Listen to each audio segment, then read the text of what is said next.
Hello everyone, कैसे हो आप लोग। उम्मीद कर रहा हूं कि आप लोग बहुत बढ़िया होंगे। So welcome to another session of the financial management revision. और इस सेशन में हम लोग बहुत ही इंपॉर्टेंट आप लोगों का टॉपिक उठाने वाले हैं, दैट इज कैपिटल बजटिंग, या फिर जिसे हम लोग और क्या बोलते हैं, इस चैप्टर का और प्यारा सा नाम है जिसे हम बोलते हैं इन्वेस्टमेंट डिसीजंस। ठीक है जी, तो एक ही बात है, चाहे तो कैपिटल बजटिंग बोल लो, चाहे तो इन्वेस्टमेंट डिसीजंस बोल लो, one and the same thing. ठीक है, अब ये चैप्टर है क्या, ठीक, और एग्जाम ओरिएंटेड मैं आप लोगों को रिवीजन करवाऊंगा। ये चैप्टर बहुत ही ज्यादा इंपॉर्टेंट है, वेरी वेरी वेरी इंपॉर्टेंट।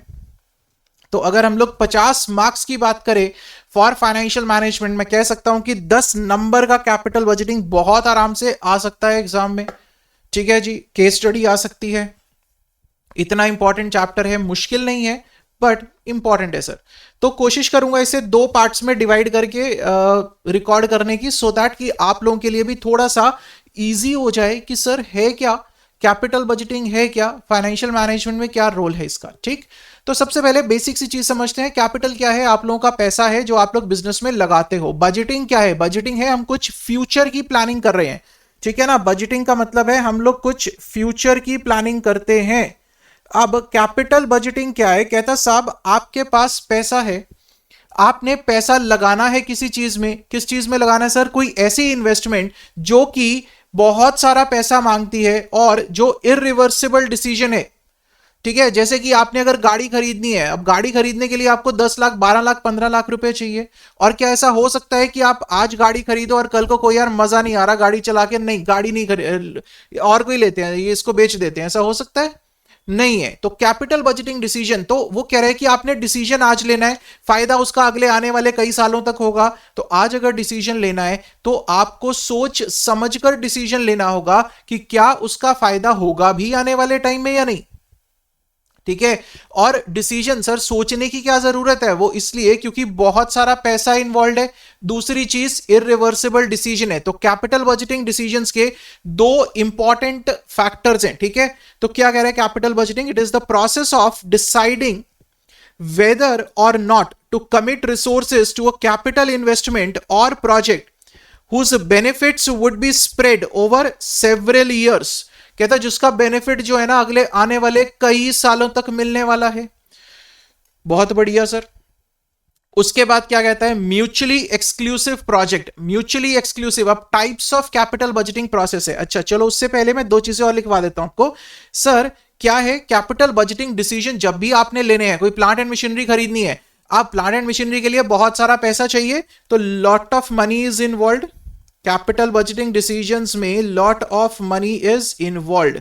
और दूसरी चीज, क्या ऐसा हो सकता है कि आप आज एक प्लांट एंड मशीनरी आप इंस्टॉल कर रहे हो फैक्ट्री में, और कल जाकर कहो कि यार मजा नहीं आ रहा इस प्लांट एंड मशीनरी में, इसको फेंक देते हैं, इसको अलग चेंज करते हैं? हो सकता है? नहीं हो सकता सर। तो यहां पर इरिवर्सिबल डिसीजंस हैं, यहां पर इरिवर्सिबल डिसीजंस हैं। अनटिल अनलेस कि आप टाटा अंबानीज हो, अंबानी जी कह सकते हैं कि भैया आज एक गाड़ी आई है, ले लो 1 करोड़ की, कल को मजा नहीं आ रहा यार चल बदल लेते हैं। क्यों? क्योंकि पैसा बहुत है सर, टेंशन की बात नहीं है। बट वो भी ऐसा नहीं करते। वो ऐसा क्यों नहीं करते सर? क्योंकि वो पैसे की वैल्यू करते हैं। यही तो हमें फाइनेंशियल मैनेजमेंट में सीखना है, पैसे की वैल्यू कैसे करना है सर। ठीक है, तो कैपिटल बजटिंग डिसीजन कहता है जहां पर एक ऐसा डिसीजन लेना है किसी कैपिटल इन्वेस्टमेंट में। कैपिटल इन्वेस्टमेंट मतलब कोई प्लांट एंड मशीनरी लेनी है, कोई लैंड एंड बिल्डिंग लेनी है। ठीक है, जहां पर मेजर बहुत सारा पैसा इन्वॉल्व है और जो इरिवर्सिबल डिसीजन है, तो सोच समझ कर लेना, उसका फायदा आने वाले कई सालों में मिलेगा, पैसा हमें आज लगाना है। अब 3 मेजर तरह के डिसीजंस होते हैं यहां पर। एक होते हैं mutually exclusive projects. Mutually exclusive project क्या कहता है कि सर आपने अगर एक प्रोजेक्ट को सिलेक्ट कर लिया, मान लो कि आपके पास 2 ऑप्शंस हैं, मशीनरी ए मशीनरी बी की। अगर आपने मशीनरी ए को सिलेक्ट किया कि हम लोग बाय करते हैं मशीनरी ए, तो मशीनरी बी जो है वो ऑटोमेटिकली क्या हो जाएगी? रिजेक्ट हो जाएगी, क्योंकि आप दोनों तो ले नहीं सकते, आपके पास पैसा किसी एक मशीनरी का है, राइट? तो mutually exclusive project, the acceptance of one project will automatically lead to the rejection of the other project. अगर सिंपल भाषा में एग्जांपल लेना चाहूं, आपने एक मोबाइल फोन लेना है, आप आईफोन देखने गए, आप एंड्रॉइड देखने गए, आपने आईफोन ले लिया। अब आपने अगर आईफोन ले लिया है तो क्या आप एंड्रॉइड भी लोगे?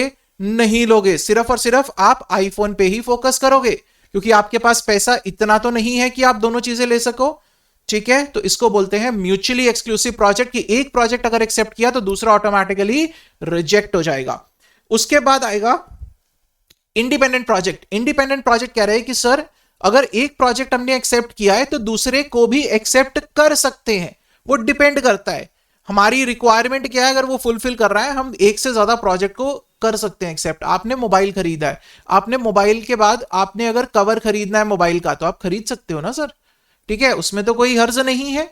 तो इंडिपेंडेंट प्रोजेक्ट क्या है, acceptance of one project will not lead to rejection of the other project, more than one project can be accepted, but accept तभी करोगे अगर वो दूसरे प्रोजेक्ट से भी आपको फायदा हो रहा है, आप तभी एक्सेप्ट करोगे, अदरवाइज तो क्यों ही एक्सेप्ट करोगे सर, ठीक है ना। एक प्रोजेक्ट से दूसरे प्रोजेक्ट में भी अगर आप लोगों को फायदा हो रहा है आप तभी उसे एक्सेप्ट करोगे, अदरवाइज तो आप क्यों ही एक्सेप्ट करोगे, ठीक है। फिर तीसरा क्या आ रहा है, कॉम्प्लीमेंट्री प्रोजेक्ट। कॉम्प्लीमेंट्री प्रोजेक्ट क्या कह रहा है कि सर अगर आपने एक प्रोजेक्ट को एक्सेप्ट किया है तो दूसरा भी आपको एक्सेप्ट करना ही पड़ेगा। अगर आपने एक को एक्सेप्ट किया है तो दूसरा भी आपको एक्सेप्ट करना ही पड़ेगा, वो कंपलसरी हो जाता है।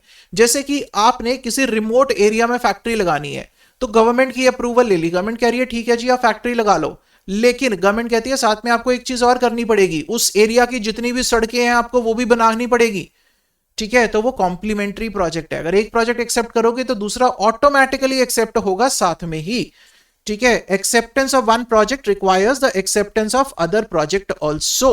तो एक बड़ा प्रोजेक्ट आया तो उसके साथ में एक छोटा प्रोजेक्ट फ्री में मिलेगा ही मिलेगा आपको, ठीक है। तो ये तीन मेजर हमारे टाइप्स ऑफ डिसीजंस होते हैं। बाकी और भी कैपिटल बजटिंग डिसीजंस हैं कि हम लोग कैपिटल बजटिंग या इन्वेस्टमेंट क्यों करना चाह रहे हैं। सर हम अपनी ओल्ड मशीनरी को रिप्लेस करना चाह रहे हैं तो रिप्लेसमेंट डिसीजन हो सकता है।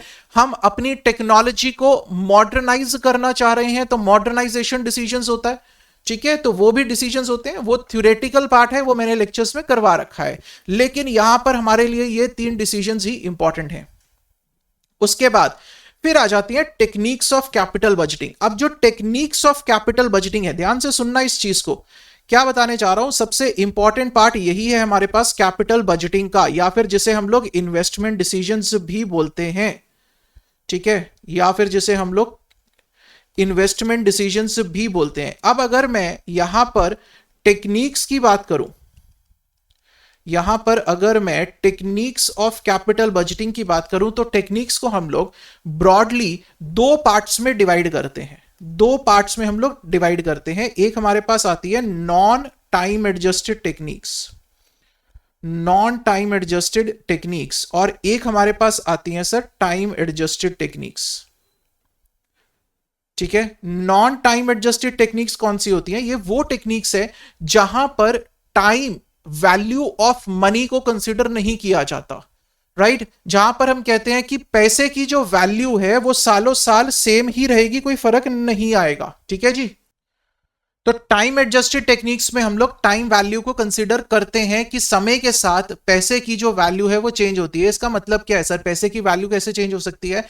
आज अगर आप बाजार में जाओ, एक चॉकलेट आप 10 रुपए की खरीद रहे हो, कल को या 1 साल के बाद या 2 साल के बाद वो चॉकलेट 15 रुपए की हो जाएगी, तो वो उसकी वैल्यू चेंज हो गई पैसे की। अब आप 10 रुपए से उस चॉकलेट को नहीं खरीद पाओगे, अब आपको ज्यादा पैसा देना पड़ेगा। इसको बोलते हैं वैल्यू ऑफ मनी, वो चेंज होती है ओवर टाइम, ठीक है। अगर नॉन एडजस्टेड टेक्निक्स की बात करें तो इसमें दो टेक्निक्स है हमारे पास। ARR है, that is accounting rate of return, और एक हमारे पास है पे बैक पीरियड। एक हमारे पास आ जाती है सर पे बैक पीरियड।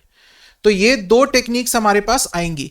और अगर मैं टाइम एडजस्टेड टेक्निक्स की बात करूं तो यहां पर हमारे पास कई टेक्निक्स आएंगी। एक आएगी हमारे पास discounted pay back period, discounted pay back period. फिर उसके बाद एक टेक्निक आएगी हमारे पास NPV की, एक टेक्निक हमारे पास IRR की आएगी, एक टेक्निक हमारे पास PI की आएगी, एक हमारे पास MIRR की आएगी, ठीक है। तो इतनी इंपॉर्टेंट टेक्निक्स हैं हमारे पास सारी के सारी।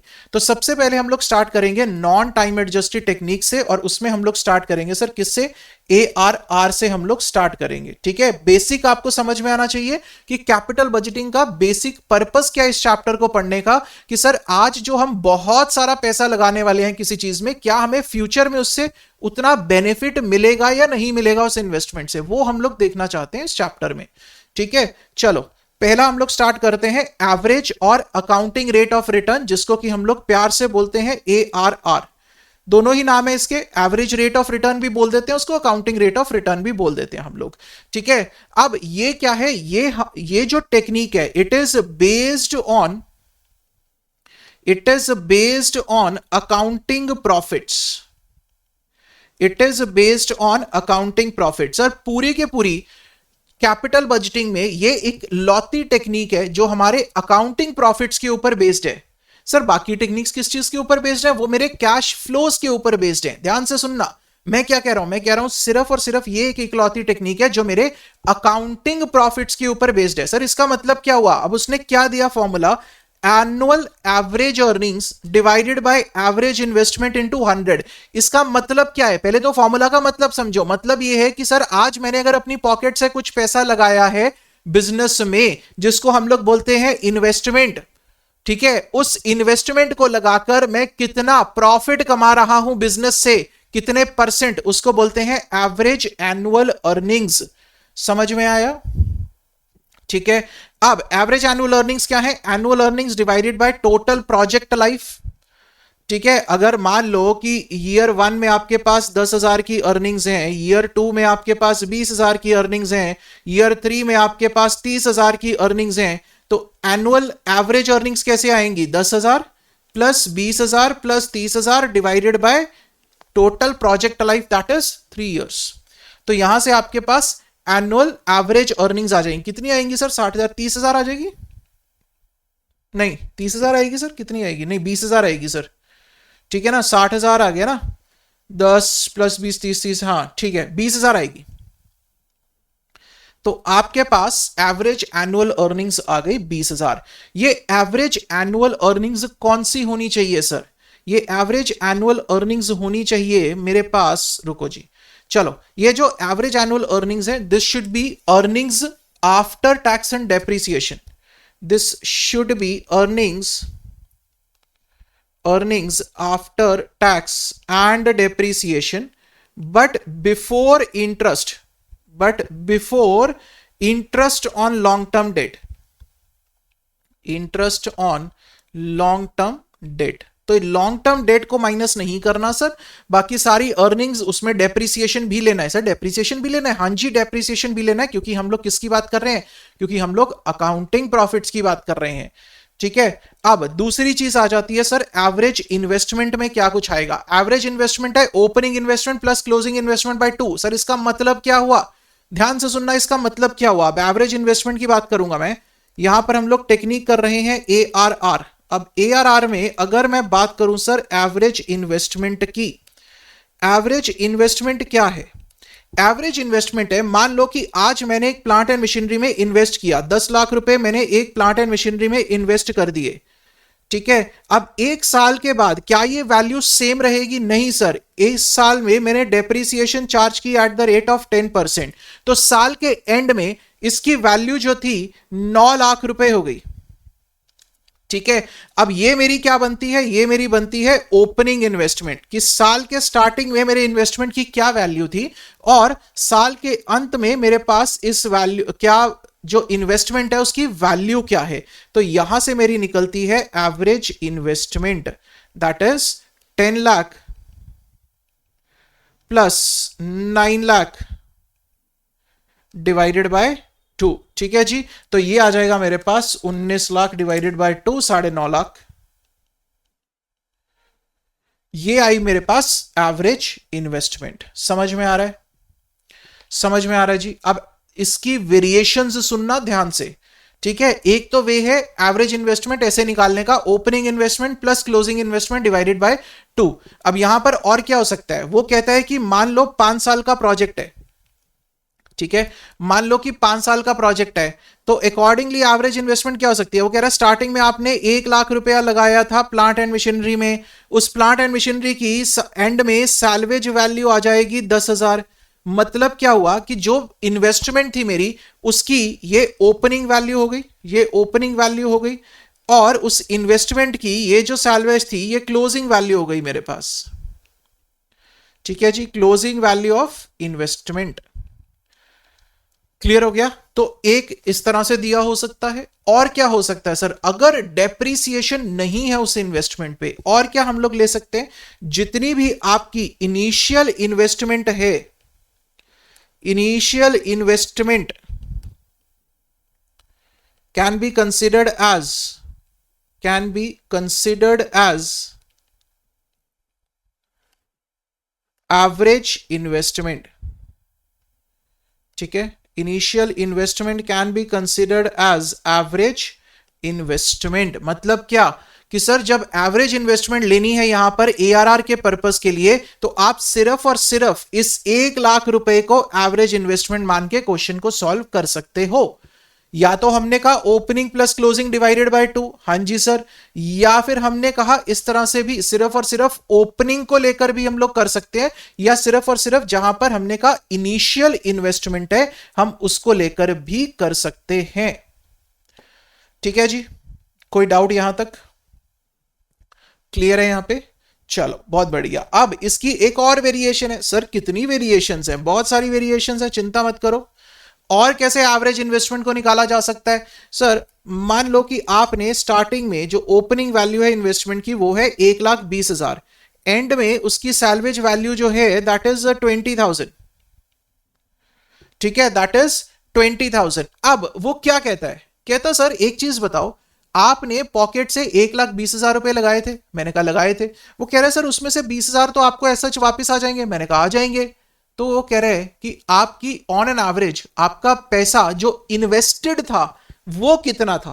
कहता है कि साहब आपकी जो इन्वेस्टमेंट थी वो कितनी थी? मैंने कहा 1,20,000 लगाए थे, लेकिन वो कहता है साहब इसमें से 20,000 तो वापस ही आ जाएगा ना। तो पैसा एक्चुअल में यूटिलाइज कितना हुआ? 1 लाख। पैसा 1 लाख ही तो यूज हुआ, वो 20,000 तो ऐसा वापस आ जाएगा। मैंने कहा बात तो ठीक है। तो कह रहे हैं साहब एक काम करो ना, जब आप एवरेज इन्वेस्टमेंट कर रहे हो ना, तो वहां पर जब आपने एवरेज करना है, एवरेज किसका करो? एवरेज करो opening investment minus salvage value का, फिर उसके बाद सैल्वेज वैल्यू को ऐड कर दो। तो ये क्या आएगी? हाफ ऑफ ओपनिंग इन्वेस्टमेंट थी 1,20,000 की, माइनस सैल्वेज वैल्यू थी 20,000 की, प्लस सैल्वेज वैल्यू को ओवरऑल में ऐड कर दो। तो कितना हो गया सर? 50,000 प्लस 20,000, दैट इज 70,000 की एवरेज इन्वेस्टमेंट आ गई मेरे पास। ठीक है, तो this is another way of doing it. और उसका लॉजिक क्या है? मैंने आपको लॉजिक बता दिया कि सर वो लॉजिक क्या कहता है इस चीज को लेकर। ठीक है, मैंने आपको बता दिया कि लॉजिक क्या कहता है इस चीज को लेकर। तो इसकी वेरिएशंस कई हो सकती हैं। हम सिर्फ और सिर्फ इनिशियल इन्वेस्टमेंट लेकर कर सकते हैं, या हम लोग कर सकते हैं opening plus closing divided by 2। यहां पर हम लोग सीधा भी कर सकते हैं sir, 1,20,000 plus 20,000 that is opening plus closing divided by 2। तब भी आंसर कितना आ रहा है? 70,000 ही आ रहा है सर। चाहे तो ऐसे कर लो, चाहे तो वैसे कर लो। ठीक है, क्लियर हो गया? ये इंपॉर्टेंट पार्ट है कि इन्वेस्टमेंट हम लोग किस तरह से कर सकते हैं, और बेसिक मीनिंग एआरआर का मैंने आप लोगों को बता दिया। ठीक है, चलो अब एक चीज और हम लोगों को थोड़ा सा ध्यान में रखनी है। वो क्या सर? एक तो अगर आपको इंस्टॉलेशन चार्जेस दे रखे हो, यहां पर अगर आपको दे रखा हो इंस्टॉलेशन चार्जेस, तो उसका क्या करेंगे? इंस्टॉलेशन चार्जेस, ठीक है, अगर आपको इंस्टॉलेशन चार्जेस दे रखे हो तो उन इंस्टॉलेशन चार्जेस का आप लोगों ने क्या करना है? ध्यान से सुन लेना इस चीज को भी। सर इंस्टॉलेशन चार्जेस, उसने कहा वैल्यू ऑफ मशीनरी जो है, प्लांट एंड मशीनरी खरीदी, आपने कहा सर 1 लाख की प्लांट एंड मशीनरी है, प्लस उसके ऊपर उस प्लांट एंड मशीनरी को इंस्टॉल करने के लिए चार्जेस लगे 20,000 के। अब अदरवाइज क्या करते हो? आपने अकाउंट्स में भी कहीं ना कहीं ये चीज पढ़ी होगी सर, कि अगर आपके पास कोई इंस्टॉलेशन चार्जेस हैं along with the new plant and machinery, तो आप उसका क्या करते हो? सोचो सोचो सोचो, क्या करते हो उसका? सर कोई भी खर्चा, एक चीज ध्यान रखना हमेशा, चाहे अकाउंट्स में यूज हो चाहे कहीं पर भी यूज हो, एक चीज ध्यान रखना, आपने कोई नई प्लांट एंड मशीनरी खरीदी है, उसके साथ अगर कोई भी खर्चा हो रहा है, वो खर्चा किस पर्पस के लिए हो रहा है? कि प्लांट एंड मशीनरी को वर्किंग में लेकर आना है, उस प्लांट एंड मशीनरी को वर्किंग में लेकर आना है, उसके लिए आपने कुछ खर्चा किया है, तो वो खर्चा क्या होगा? आपकी कैपिटल वैल्यू में ऐड होगा, राइट। तो यहां पर भी आप इसे ऐड करके 1,20,000 की हमारी क्या लोगे, ये लोगे आप हमारी ओपनिंग इन्वेस्टमेंट। ये हम लोग क्या लेंगे सर, ओपनिंग इन्वेस्टमेंट लेंगे हम लोग यहां पर 1,20,000 रुपए की। क्या ये बात समझ में आ रही है? क्या इतनी बात समझ में आ रही है? ठीक है जी, क्लियर है आप लोगों को? तो ये है इंस्टॉलेशन चार्जेस से रिलेटेड। एक और चीज आ जाती है, सर हो सकता है कि वर्किंग कैपिटल भी चाहिए। अब आपने क्या किया, आपने गाड़ी तो खरीद ली, हाँ जी सर गाड़ी खरीद ली हमने। अब गाड़ी खरीदने के बाद आपको कुछ पैसा जो है वो वर्किंग कैपिटल के लिए भी चाहिए। वर्किंग कैपिटल क्या होता है, आपने डे टू डे एक्सपेंसेस के लिए भी चाहिए सर, राशन पानी के लिए चाहिए, खाने पीने के लिए चाहिए, बिल्कुल चाहिए सर। तो यहां पर भी वर्किंग कैपिटल, जब आपने पैसा किसी प्रोजेक्ट में लगाया है, कैसे, आपका एक ऑफिस दिल्ली में है, आपने पैसा लगाकर एक नया ऑफिस खोल दिया मुंबई में। अब मुंबई में ऑफिस तो खोल दिया, वहां पे स्टाफ रख लिया, स्टाफ को पैसे देने हैं, स्टाफ के चाय पानी का खर्चा होगा, वो सब क्या है, वो आपकी वर्किंग कैपिटल है। तो वर्किंग कैपिटल के लिए भी क्या होगा, वो भी तो इन्वेस्टमेंट है ना सर, वो भी तो इन्वेस्टमेंट है। तो अगर हम लोग वर्किंग कैपिटल की बात करें तो हमें वर्किंग कैपिटल भी हमारी इन्वेस्टमेंट होगी, ठीक है। तो यहां पर दो तरीके हैं। अगर आपको वर्किंग कैपिटल दे रखी है तो आप क्या करोगे, आप होता क्या, चलो पहले मैं थोड़ा सा ये भी बता देता हूं। वर्किंग कैपिटल के केस में होगा क्या कि आपने जीरो पीरियड पे यहां पे आपने एक ऑफिस खोला या प्लांट एंड मशीनरी ली, चलो मैं इन्वेस्टमेंट बोल देता हूं इसे। आपने इन्वेस्टमेंट की कितने की, 10 लाख रुपए की। इस 10 लाख रुपए की इन्वेस्टमेंट के ऊपर आपको वर्किंग कैपिटल की जरूरत भी पड़ी जो कि थी 1 लाख रुपए की। अब जब ये प्रोजेक्ट कंप्लीट हो जाएगा, जब ये project, this is what, this is completion of project, ये क्या है मेरा, ये कंप्लीशन ऑफ प्रोजेक्ट है। जब ये प्रोजेक्ट कंप्लीट हो जाएगा तो उस टाइम पर क्या होगा, मान लो कि सैल्वेज वैल्यू थी उस प्लांट एंड मशीनरी की 2 लाख, प्लस यहां पर हम लोग क्या मान के चलते हैं, हमने कहा कि मुंबई ऑफिस को जो 1 लाख रुपए हमने वर्किंग कैपिटल के दिए थे ना, उससे वापस ले लेंगे। हमने कहा मुंबई ऑफिस अब तुमने प्रॉफिट कमा लिया ना, अब हमारा वो वर्किंग कैपिटल वाला पैसा जो है वो हमें वापस दे दो, ठीक है। प्लस वर्किंग कैपिटल हमारे पास आ जाएगी 1 लाख रुपए की, ठीक है। अब यहां से एवरेज इन्वेस्टमेंट अगर हमें निकालनी हो तो कैसे निकलेगी, ध्यान से सुनना इस चीज को। एवरेज इन्वेस्टमेंट दो तरीके से, दो बताऊंगा। पहला है जितनी भी आपकी ओपनिंग इन्वेस्टमेंट है प्लस वर्किंग कैपिटल, ठीक है जी, plus closing investment plus working capital divided by 2। एक तो ये वे है हमारे पास एवरेज इन्वेस्टमेंट निकालने का, और दूसरा वे क्या है सर, दूसरा वे सेम लॉजिक है जैसे हमने यहां पर कहा कि भैया सैल्वेज वैल्यू ये 20,000 तो तुम्हें वापस आ जाएगा, फिर इसकी एवरेज करने की जरूरत नहीं है। तो यहां पर भी कह रहे साहब जो वर्किंग कैपिटल है 1 लाख की आपने मुंबई ऑफिस को दी थी, वो वर्किंग कैपिटल तो आपके पास वापिस ही आ जाएगी, फिर उसका एवरेज क्यों करना। वो कह रहे एवरेज किस चीज का करो, हाफ किस चीज का करो, वो करो आप opening investment minus salvage value minus working capital. Average सिर्फ इसी का करो, बाद में अपनी सैल्वेज वैल्यू को ऐड कर दो, बाद में अपनी वर्किंग कैपिटल को आप ऐड कर दो। तो ये दो तरीके से हमारे साथ हो सकता है, ये चीज आप लोगों को थोड़ा सा ध्यान से रखनी है, ठीक है। और एक चीज और ध्यान देना सर, बहुत ध्यान से सुनना, एक चीज और बताने जा रहा हूं मैं, उसको माइंड में रखना कि सर जब भी डेप्रीसिएशन चार्ज करोगे, डेप्रीसिएशन आप किसके ऊपर चार्ज करते हो, आप इस इन्वेस्टमेंट के ऊपर डेप्रीसिएशन चार्ज करोगे। जी हां सर, इस इन्वेस्टमेंट के ऊपर हम लोग डेप्रीसिएशन चार्ज करेंगे। क्या वर्किंग कैपिटल के ऊपर डेप्रीसिएशन चार्ज होती है, मेरा सवाल आप लोगों से, क्या वर्किंग कैपिटल के ऊपर डेप्रीसिएशन चार्ज होती है? नहीं सर, वर्किंग कैपिटल के ऊपर डेप्रीसिएशन चार्ज नहीं होती है, ठीक है। तो ये चीज आप लोगों को रखनी है, क्या आप लोगों को रखनी है याद, ठीक है। चलो बढ़िया से, अगर सही लग रहा है, सब कुछ बढ़िया लग रहा है तो वीडियो को लाइक कर दो और शेयर कर दो अपने दोस्तों के साथ जल्दी से, ठीक है। और इस रिवीजन सीरीज के साथ अगर आप और फायदा उठाना चाहते हो तो आईसीआई मॉड्यूल सीरीज है, आप वो ज्वाइन कर सकते हो। तो रिवीजन प्लस मॉड्यूल आपका सब कुछ एग्जाम के लिए प्रिपेयर हो जाएगा, ठीक है। चलिए जी, तो ARR डन है हमारी तरफ से, ठीक है, एआरआर में कुछ नहीं है। और इफेक्ट ऑफ डेप्रिसिएशन मैं बता देता हूं यहां पे अब क्या है। एआरआर हो गया, वैसे एआरआर हो गया, मैंने उसमें वर्किंग कैपिटल की बात, हम लोग कैश फ्लोज की, चलो अब हम लोग कैश फ्लोज की बात करेंगे, फिर मैं डेप्रिसिएशन पे आऊंगा। एआरआर इज डन, एआरआर हो गया सर। एआरआर में इतना ही है, उसमें ध्यान रखना है कि एवरेज एनुअल अर्निंग्स निकालनी है प्लस एवरेज इन्वेस्टमेंट लेनी है, और एवरेज इन्वेस्टमेंट कौन सी लेनी है उसके ऊपर मैंने आपको डिटेल्ड बता दिया सब कुछ, राइट। ध्यान रखना है छोटी छोटी चीजें। चलिए सर, अब जब हम लोग एआरआर कर रहे थे ना, एआरआर में मैंने आपको क्या कहा, ये जो है this is based on accounting profits, ठीक है सर। और मैंने साथ ही आप लोगों को कहा ये एक इकलौती ऐसी टेक्निक है जो अकाउंटिंग प्रॉफिट्स के ऊपर बेस्ड है। तो सर बाकी की टेक्निक्स किस चीज के ऊपर बेस्ड है?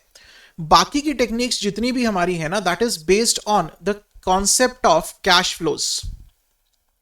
बाकी जितनी भी टेक्निक्स हैं वो कैश फ्लोज के ऊपर बेस्ड है। कैश फ्लोज का मतलब क्या हुआ सर? कैश फ्लोज का मतलब हुआ कैश आउटफ्लोज। कैश आउटफ्लोज की पैसा जेब से जा रहा है, पॉकेट से जा रहा है। और दूसरा क्या आया मेरे पास? Cash inflows. एक आएगा कैश आउटफ्लोज और एक आएगा हमारे पास कैश इनफ्लोज, ठीक है जी। कैश आउटफ्लोज का मतलब क्या हुआ कि जब मैं प्लांट एंड मशीनरी खरीद रहा हूं तो मैंने जो पैसा उसको खरीदने के लिए लगाया, मैं उसको इन्वेस्टमेंट बोल सकता हूं? जी हां सर, मैं उसको इन्वेस्टमेंट बोल सकता हूं कैश आउटफ्लोज को, ठीक है। और कैश इनफ्लोज क्या हुआ कि सर उस प्लांट एंड मशीनरी को खरीद के मैं ज्यादा यूनिट बना पा रहा हूं, अच्छी क्वालिटी बना पा रहा हूं, ज्यादा सेल कर पा रहा हूं, that is the future benefits from that investment. अब कैश इनफ्लोज को दो तरह से देखते हैं। एक तो हो गया जो मैंने अभी बताया आप लोगों को, फ्यूचर बेनिफिट्स,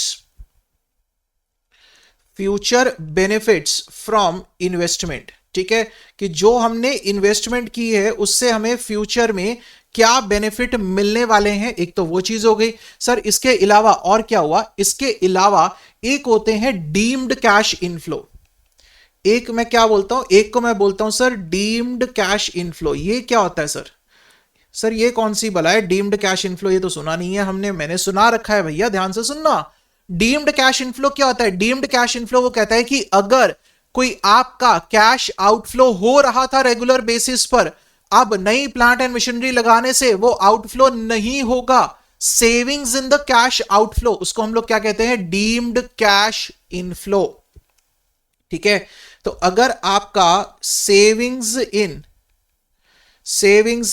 कैश आउटफ्लो था, जैसे आपको क्वेश्चन दिखेगा सर, मॉड्यूल में ये क्वेश्चंस दिखेंगे, अक्सर दिखेंगे कि सर आप पहले क्या कर रहे थे, आप कोई काम आउटसोर्स कर रहे थे, उसके लिए पैसा दे रहे थे, ठीक है। अब आपने वो अंदर ही मशीनरी लगा ली, अंदर ही काम करना शुरू कर दिया, अब वो जो पैसा दे रहे थे वो बचना स्टार्ट हो गया, वो मेरी डीम्ड इनकम है, ठीक है। अब वो क्या हो गया? वो मेरे पास डीम्ड कैश इनफ्लो है। ये चीज ध्यान रखनी है सर, कहीं पर भी अगर कैश आउटफ्लो की सेविंग हो रही है उसे हम लोग डीम्ड कैश इनफ्लो मान के चलते हैं। अब सर जब कैश फ्लोज की बात कर रहे हैं, यहां पर हम लोग सिर्फ और सिर्फ वो चीजें देखते हैं कि जहां पर एक्चुअल में कैश का आना या जाना हो रहा है। तो सर क्या डेप्रिसिएशन को टोटली इग्नोर कर देंगे यहां पर? क्योंकि डेप्रिसिएशन के केस में आपको पता है कि एक्चुअल में कैश फ्लो होता नहीं है, तो सर क्या डेप्रिसिएशन को एकदम इग्नोर कर दें क्या सर? डिप्रिसिएशन नहीं, नहीं सर, डेप्रिसिएशन का एक बहुत ही सुंदर प्यारा सा छोटा मोटा सा रोल है। क्या रोल है सर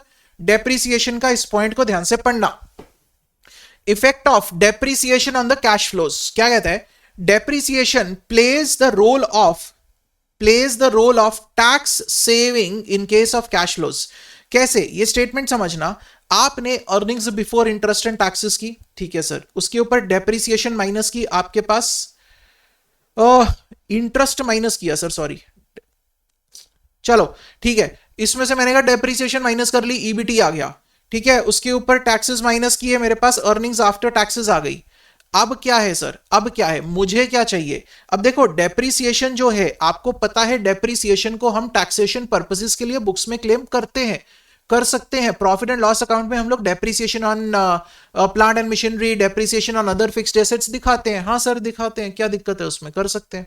तो कहते हैं यहां पर भी रोल वही है, जब टैक्सेशन की बात आती है तो वहां पर आपने अपने प्रॉफिट्स कैलकुलेट करने के टाइम पर डेप्रिसिएशन को माइनस करना है। लेकिन क्योंकि अब हम लोग कैश फ्लोज की बात कर रहे हैं, कैश फ्लोज में क्या करना है? पहले तो माइनस करोगे डेप्रिसिएशन को, फिर टैक्सेस निकाल लोगे, सब करने के बाद डेप्रिसिएशन को ऐड बैक कर दो। क्यों? क्योंकि सर डेप्रिसिएशन के केस में कैश का फ्लो नहीं हो रहा है, इसलिए हमारे पास आएगा कैश फ्लोज आफ्टर टैक्सेस, जिसे हम लोग प्यार से बोलते हैं CFAT। ठीक है जी, इसे हम लोग क्या बोलते हैं? इसे हम लोग बोलते हैं CFAT। तो डेप्रिसिएशन का रोल क्या है टैक्स सेविंग का? तो पहले डेप्रिसिएशन को आप माइनस करोगे, डेप्रिसिएशन को माइनस करने के बाद आप टैक्सेस कैलकुलेट करोगे, और उसके बाद आप डेप्रिसिएशन को फिर से ऐड बैक करोगे to calculate your cash flows, जहां पर एक्चुअल में कैश का फ्लो हो रहा है। दूसरी चीज, एडिशनल वर्किंग कैपिटल के बारे में मैंने आपको थोड़ा सा बता दिया है। एडिशनल वर्किंग कैपिटल क्या है? वो कह रहे हैं कि जब आपने वर्किंग कैपिटल दी, अब आपने एक नया प्लांट लगाया, यहां पर ये 0 पीरियड है, ठीक है, यहां पर आपने इन्वेस्टमेंट की है, ये प्रोजेक्ट 4 साल का है, 1 साल 2 साल चलो 3 साल का मान लो 3 साल का प्रोजेक्ट है, ठीक है, आपने यहां पर इन्वेस्टमेंट कर दी है 10 लाख की, साथ ही में आपने वर्किंग कैपिटल भी इश्यू किया 1 लाख रुपए का।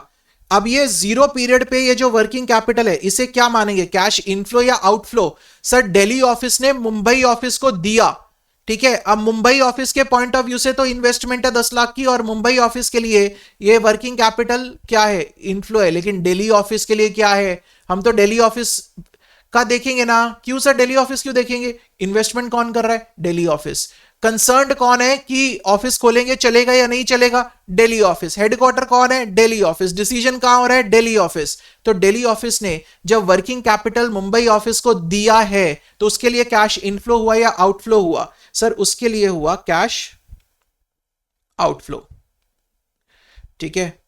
अब नॉर्मली क्या होता है, जब eight the end of the project है, जब हम लोग एंड पे आए, तो दिल्ली ऑफिस ने फोन किया मुंबई ऑफिस को, उसने कहा मुंबई ऑफिस ऐसा है, तूने 1 लाख रुपए मेरे से वर्किंग कैपिटल का लिया था, अब तो तूने 3 साल में कमाई कर ली ना, जब 3 साल में कमाई कर ली तो वो वर्किंग कैपिटल तो मुझे वापस दे दे, ठीक है। तो यहां पर क्या होगा, यहां पर होगा मेरे पास रिटर्न ऑफ वर्किंग कैपिटल। यहां पर मेरे पास क्या होगा sir, return of working capital. अब ये रिटर्न ऑफ वर्किंग कैपिटल क्या होगा, 1 लाख रुपए का कैश इनफ्लो।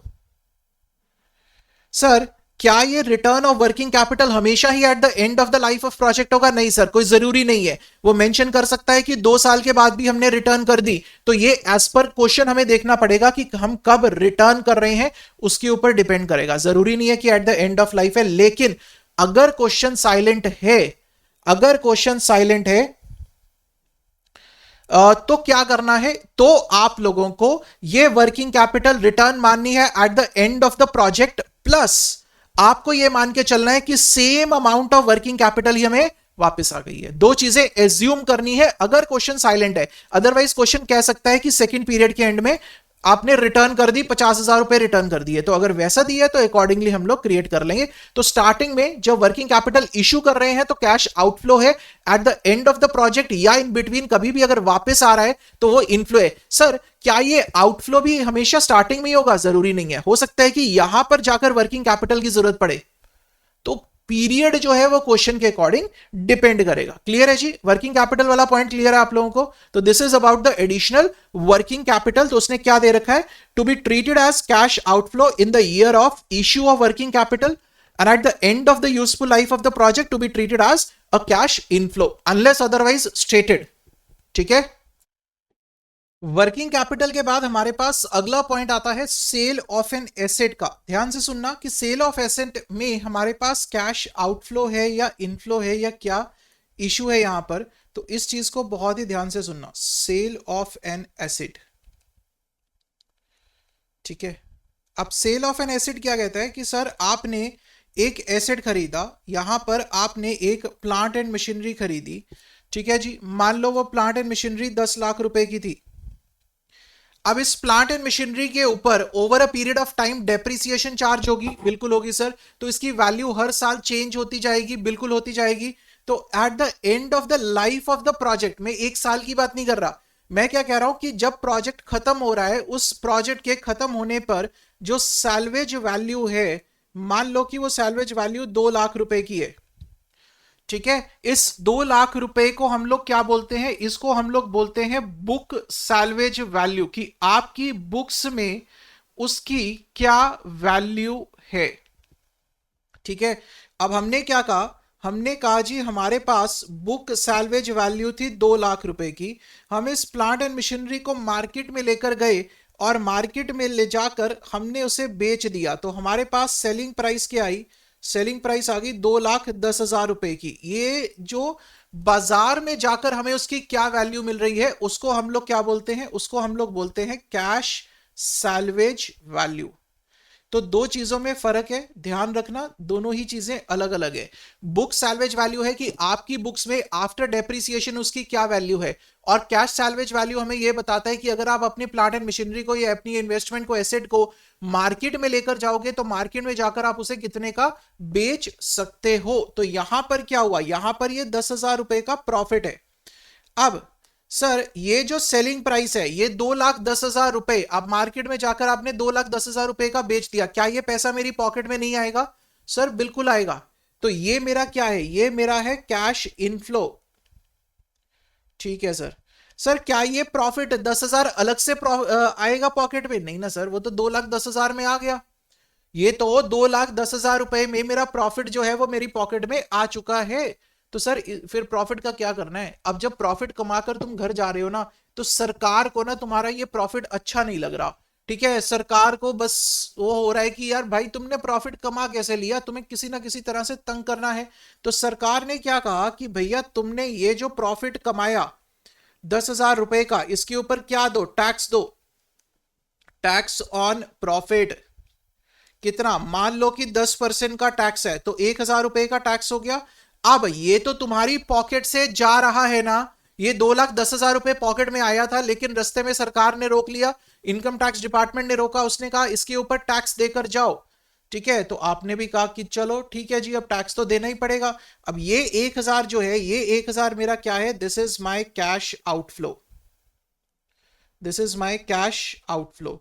तो यहां पर क्या हो रही है, यहां पर दो ट्रांजेक्शन्स हो रही हैं सर, यहां पर दो ट्रांजेक्शन्स हो रही हैं। एक जो सेलिंग प्राइस है आपकी, वो मेरा कैश इनफ्लो है, और दूसरा अगर आपके पास प्रॉफिट है, आपने उस प्रॉफिट के ऊपर टैक्स पे करना है, वो जो आप टैक्स पे करोगे वो आपका कैश आउटफ्लो है। अब आपके मन में एक सवाल उठ रहा होगा, जरूर उठना चाहिए, कि सर अगर लॉस पे बेच रहे हैं, बहुत ही अच्छा क्वेश्चन आप लोगों का, कि अगर हमारे पास बुक सैल्वेज वैल्यू जो है 2 लाख रुपए की है, और हमारे पास जो कैश सैल्वेज वैल्यू है, मार्केट में उसे बेचने गए तो 1,90,000 रुपए ही मिले, तो यहां पर मेरा क्या है, यहां पर मेरा 10,000 रुपए का क्या है, लॉस है सर।